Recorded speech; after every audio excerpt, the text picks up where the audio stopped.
What's going on, guys? Welcome back once again. What is this, day 2? 2 days in a row? Alright, so check this out. I am setting up my setup a little better, and boom. How sick is that? Oh yeah, we're gonna have some real good lighting for the video today. So today's video is increasing a mountain biker's horsepower. So basically just doing a leg day at the gym. For starters, I want to use some of these I don't know even what you call these things, ankle straps, and then I'm going to attach them onto the cable machine there and start the leg workout with doing some hamstring curls. I learned this from a famous bodybuilder named John Meadows, who recently passed away. May he rest in peace. Yeah, he said that a big thing that helped him out a lot was doing hamstrings in the initial part of a workout. That way, it just made his knees feel better, and just made for a better leg workout. So that's what we're going to start this off with. I'm doing a set of 20 on each leg, increasing the weight each time. I'm not trying to kill the hamstrings, but they're really warmed up by the time I move on to the next part. Alright, so for this next part of the workout, I'm using one of my bands here. These bands are the best, so if you don't have a set of bands at your gym or at your home gym or whatever setup you're going with, I strongly recommend getting some. I use the black band on this one, which gives kind of the most amount of force. And what I'm basically doing is, I don't know, I don't want to go into describing it too much, but basically in the book Rebuilding Milo that I referenced in the last video, it just has to do with fixing how your hip functions. I've had a little bit of anterior hip pain while doing some squats in the last year.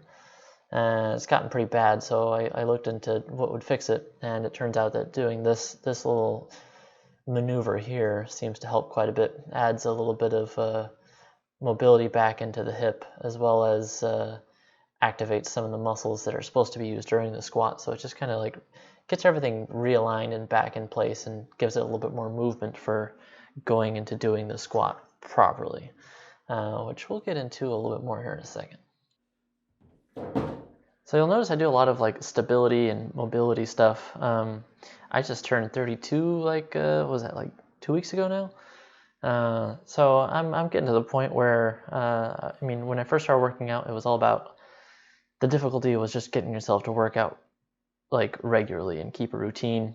And then the next difficult part was trying to get yourself to eat properly. And then now it's just kind of addressing injuries and learning how to do things as perfect as I possibly can. So I do a lot of stuff this is a knee stability exercise.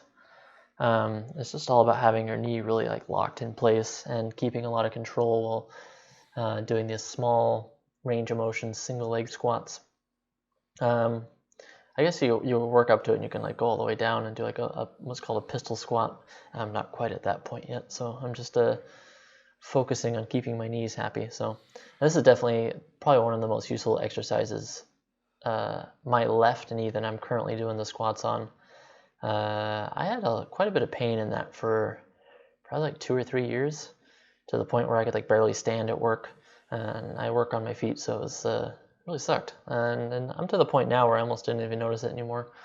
If I do some improper lifting stuff, if I'm doing a bad set of squats or something and push out some weight that I shouldn't be doing, I might notice it the next day for a little bit. But for the most part, this exercise seems to have fixed pretty much everything.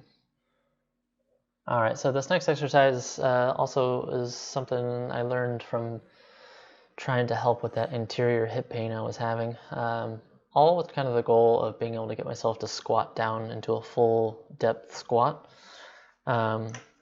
This exercise seems to really help with getting all the muscles that are supposed to be firing to fire when doing a squat. By the time I get to doing the squat after doing all these mobility and stability exercises, the squat actually feels pretty good. You just get super warmed up. A little bit fatigued, so it's kind of harder to put on the weight, but I don't know, everything feels really smooth, so I think I'm just going to keep on doing it. It's such a hard exercise. Basically trying to hold it for a few seconds on a really strong muscle activation on this side, and then when I turn on the inside, it's a huge stretch as well. So it's just kind of going back and forth on that, which just feels so good for doing the deep squat. So I'm going to attempt here in a little bit. And this is the final exercise for that anterior hip pain. Basically, all I do is have this band and get down into not a fully deep squat, but just kind of like get down to a point that feels comfortable. And then you try to hold that band out for about 20 seconds, trying to pull the band apart. Absolutely brutal exercise. It really just gets the glutes to fire completely, which is something I don't think I was doing in the past with the squats I was doing. I got up to a 275-pound squat at one point, but it never felt good. So my goal right now is trying to get full depth squats to feel good, and I'm not trying to worry about the weight quite as much anymore as I was in my younger years. Alright, and now that I've finished off all the exercises, all the mobility and stability exercises I'm going to do, everything's burning quite a bit, and I find that using, I don't know, I got one of these Theragun things for free, and freaking love the thing. They're super expensive, so I don't know if I'd ever recommend someone buying one, but they're, I don't know, one of the greatest things. I think their ultimate greatest use is at exactly this point, after you're really warmed up and getting ready to maybe start lifting some weights, kind of hitting all the muscles and all the spots that are feeling a little fired up already. So I usually do this a little bit right before doing some squats. So I'm going to actually be using some weightlifting shoes. I like to use these when I'm just focusing on doing squats and not really doing any other, when I'm not doing deadlifts or leg press or split squats or anything like that. I like to just, it's nice to have a little bit of extra raise up in the heel. It makes it really easy to get into a really full depth squat, which is kind of the main thing I'm working on right now. So I'm going to go ahead and have them on for the lifting session from here. And so I'm basically going to be warming up to doing just a 5x3, so 3x5, sorry, 3 sets of 5 at a working set weight. So I'm going to do a set of 5 with just the bar, just kind of trying to get everything warmed up and just trying to get the feeling right. It's really interesting recording these lifts. I've never really done this before, and I've heard before that people recommend doing it so that you can look what's going wrong when you're trying to, I don't know, get better at technique stuff. It is super helpful to look at this right now.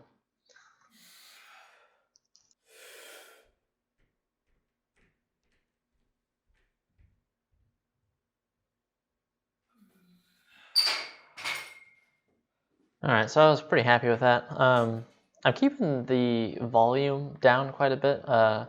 I'm used to probably doing, I don't know, at least like a 5x5 is kind of a minimum I'm used to doing. But since I'm really just trying to work on getting better at form in a full depth squat, each rep feels like 2-3 times the reps I'm used to doing. And the last time I did a 5x5, I was feeling pretty wrecked. And since I'm trying to work out every day now, I wanted to go nice and easy on myself.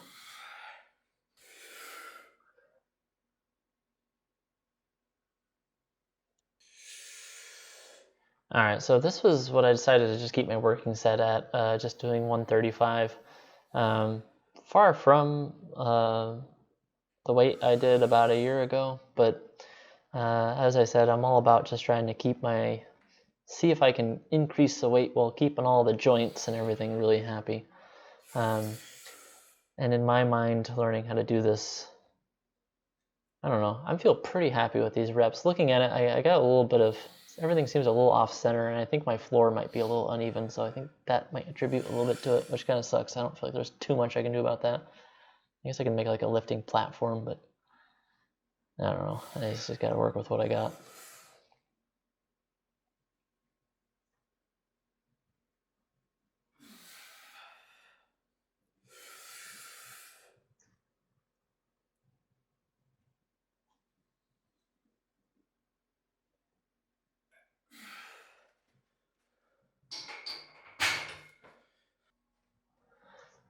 And for this, I just kind of wanted to get a better angle so I could see what my depth was looking like. I think I'll do another angle on the next set, but I feel pretty happy with this.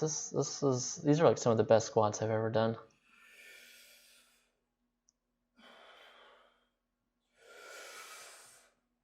Really trying to work on bracing and keeping my core just totally locked down.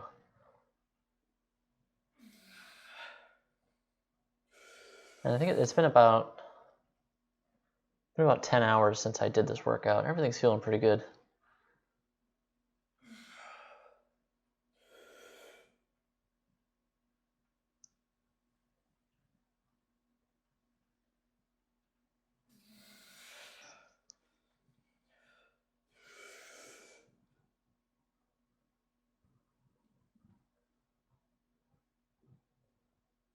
Oof, that was a little rough. I think I might still be a little pooped from that cardio day yesterday. That was a little much. Hadn't done that kind of workout in a while.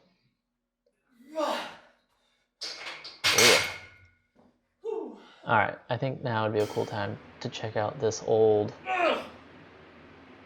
Oh, it's all cut off. Well, here's an old video of me squatting 275. It's a box squat, so it was fully to depth, but it was pretty ugly. Ooh, look at the knees coming in. Everything about that. That was bad. I was pretty stoked though. Much happier with these though. I'm so down to not be getting injured like I was.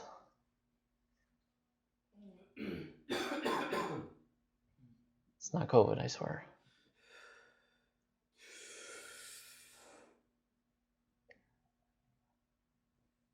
Alright. Nice little pause squats for these last ones.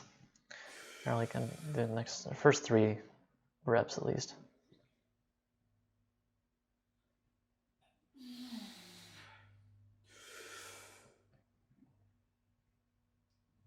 Alright, well that pretty much completes the workout, you guys. I don't know who's going to be watching all these, or if anyone's even watching them, but I'm going to keep trying to post them every day, and keep doing my workouts every day. So hopefully by the time this winter is over, I'll be, I don't know, maybe I'll be like super fit. That'd be sick. Alright, well, see you guys tomorrow.